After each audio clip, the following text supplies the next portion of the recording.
Assalamualaikum warahmatullahi wabarakatuh. Alhamdulillahi rabbil alamin. Alhamdulillahilladzi arsala rasulahu bil huda wa dinil haqqi liyudhhirahu 'ala dini kullihi wa kafa billahi syahida. Asyhadu an la ilaha illallahul haqqul mubin wa asyhadu anna Muhammadan 'abduhu wa rasuluh alladzi la nabiyya wa la rasula ba'dah.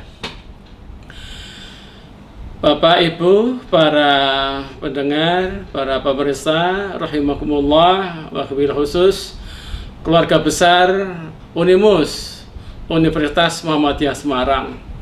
Marilah kita kaji serial yang kedua tentang istighfar pada kesempatan ini, yaitu lebih saya khususkan bahwa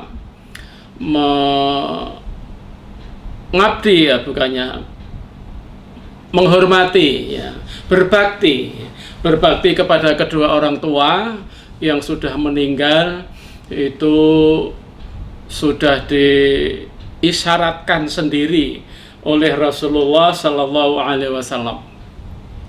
Ada beberapa hadis yang sebetulnya tagnya hanya satu, tetapi diriwayatkan dalam banyak kesempatan.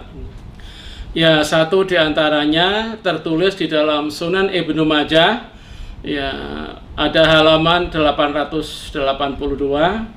Kedua ditulis oleh Imam Ahmad bin Hambal dalam halaman 2550.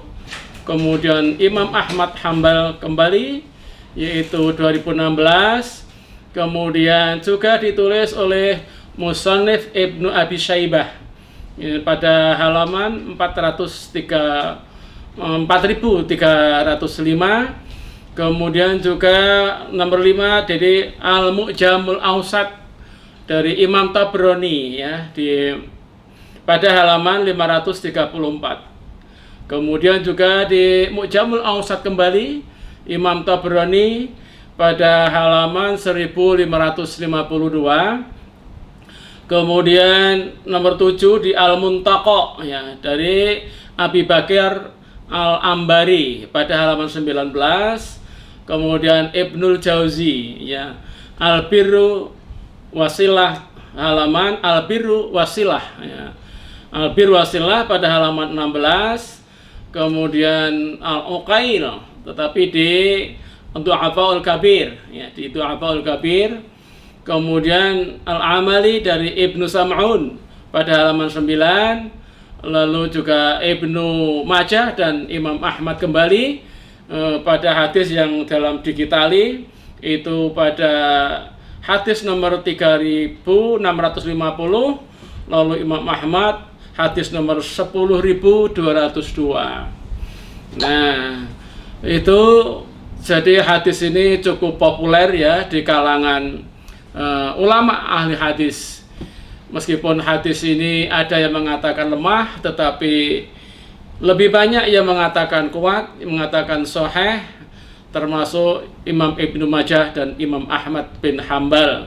Sementara Imam Ahmad bin Hambal itu kalau akan menulis suatu hadis, itu setelah menggunakan metode ilmiah, jadi kritik intern dan kritik ekstern sanad, atau seperti juga di dalam ilmu sejarah, itu kemudian masih ditambah dengan metode ruhani, yaitu dengan mandi seperti mandi jinabat, kemudian memakai pakaian yang paling baru, wewangian yang paling bagus, lalu sholat 2 rakaat, ada yang menyebutnya sholat istikharah. Lalu hadis yang akan ditulis itu, kalau ternyata memperoleh isyarat dari Allah Subhanahu wa Ta'ala, itu boleh ditulis dan sahih, barulah beliau itu menulis. Jadi beliau menggunakan metode ilmiah dan metode rohani, dan beliau mengatakan hadis ini termasuk hadis yang sahih, yang karenanya boleh digunakan sebagai dasar di dalam beragama. Nah, hadis itu jadi an Abi Hurairah, dari Abu Hurairah, anin Nabi sallallahu alaihi wasallam, dari Nabi sallallahu alaihi wasallam, qala, beliau bersabda, al-qintaru ithna asyara alfa uqiyatin, bahwa satu kintor itu adalah 12.000 uqiyah. Kullu uqiyatin khairun mimma bainas sama'i wal ard. Satu uqiyah itu adalah lebih bagus dari apa saja yang ada di langit dan yang di bumi. Wa qala Rasulullah sallallahu alaihi wasallam, lanjutnya Rasulullah juga bersabda, innar rajula la turfa'u darajatuhu fil jannah. Innar rajula, sesungguhnya seseorang la turfa'u akan diangkat derajat, la turfa'u akan diangkat darajatuhu derajatnya fil jannati di surga. Fayaqulu, kemudian orang itu kaget berkata, anna hadza, loh mengapa kok bisa begini? Fayaqalu, kemudian dikatakan, jadi dijawab, yang menjawab itu tidak diketahui oleh orang yang dinaikkan derajatnya di surga ini, tapi ada suaranya. Jawabnya, bistighfari waladika laka, itu karena permohonan ampunan anakmu untukmu. Jadi secara ringkat hadis ini ada seseorang yang tidak disebutkan banyak dosa atau tidak, tetapi yang jelas itu mukmin muslim. Karena bagi mukmin muslim itulah yang hanya boleh didoakan ampunan itu. Nah, tidak disebutkan dia banyak maksiat atau tidak, tetapi tiba-tiba dia diangkat derajatnya yang sangat tinggi sehingga dia kaget. Barangkali dalam benak pikirannya bahwa amalan di dunianya itu kurang, atau barangkali ya banyak maksiatnya, meskipun tetap asyhadu alla ilaha illallah wa asyhadu anna muhammadar rasulullah, tetapi karena banyak dimintakan ampunan oleh anaknya, nah itu bisa memperoleh ridho Allah. Akhirnya seseorang atau orang tua itu diangkat derajatnya yang sangat tinggi.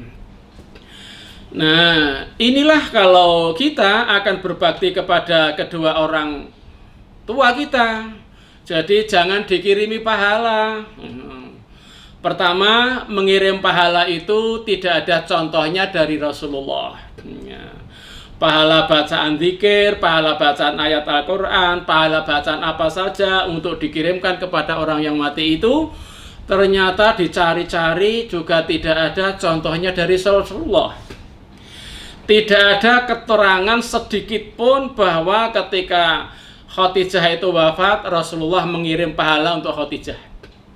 Tidak ada riwayat sedikit pun ketika Kanjeng Nabi itu wafat, lalu Abu Bakar mengirim pahala untuk Kanjeng Nabi. Tidak ada keterangan sedikit pun bahwa ketika Abu Bakar itu wafat, lalu Umar mengirim pahala kepada Abu Bakar. Tidak ada keterangan sedikit pun bahwa ketika Umar itu sudah wafat, lalu Utsman bin Affan itu mengirim pahala untuk Umar.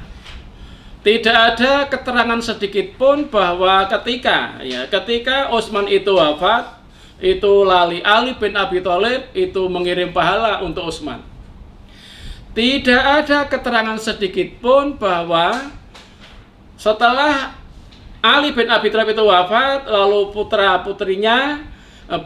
putranya terutama Hasan Husain itu mengirim pahala. Jadi mengirim pahala ila hadrati kepada siapa itu sebetulnya adalah ijtihad ulama, yang jelas bukan dari Rasulullah sallallahu alaihi wasallam. Nah, sementara petunjuk yang dijamin tidak pernah akan menyesatkan itu adalah Al-Quran, As-Sunnah, sebagaimana sabda Rasulullah ketika di dalam haji wada. Taraktu fikum amro ini, aku tinggalkan kamu dua perkara, kamu tidak akan pernah sesat selamanya, mata masaktum bihima, ketika kamu berpegang teguh keduanya. Nah, dengan demikian kembali lagi untuk kita berbakti kepada orang tua, cukuplah mintakan ampunan. Paling tidak, ya Allah, ampunilah kedua orang tuaku. Kalau tidak bisa berbahasa Arab, kalau bisa bahasa Arab, ada contohnya, Allahumma gfirli wali walidayya warhamhuma kama rabbayani shaghira. Jadi jangan sampai kita itu mendoakan orang tua itu harus sepadan ketika orang tua itu mengasuh kita. Orang tua pernah kelaparan, pernah kecapean, pernah sakit, pernah kurang tidur, pernah kurang makan karena mengasuh kita. Demi cintanya orang tua kepada kita. Nah, pernahkah kita itu berdoa sampai kecapean? Pernahkah kita memohonkan ampunan kepada orang tua itu sampai ngantuk? Pernahkah kita memohonkan ampunan kepada orang tua kita itu sampai kita kelaparan? Kalau belum, jangan pernah mengaku berbakti kepada orang tua. Karena itulah, bagi orang yang ingin berbakti kepada orang tua yang sudah wafat, mintakanlah ampunan sampai suatu saat itu kecapean, atau kelaparan, atau kesemutan, atau yang sampai kelelahan. Nah, itu baru bisa dikatakan berbakti kepada orang tua seimbang. Ketika orang tua itu mengasuh, mendidik, menjadikan kita menjadi orang yang sukses. Demikian, jadi tidak perlu dikirim ya, mintakan ampunan saja. Allahumma gfirli wali walidayya, Allahumma gfirli wali walidayya, Allahumma gfirli wali walidayya. Ya Allah, ampunilah dosa kedua orang tuaku, kasihanilah dia sebagaimana dia mengasihani kepadaku. Ini barangkali tip pada kesempatan ini, mudah-mudahan ada manfaatnya. Akhirul kalam, billahi taufiq wal hidayah. Wassalamualaikum warahmatullahi wabarakatuh.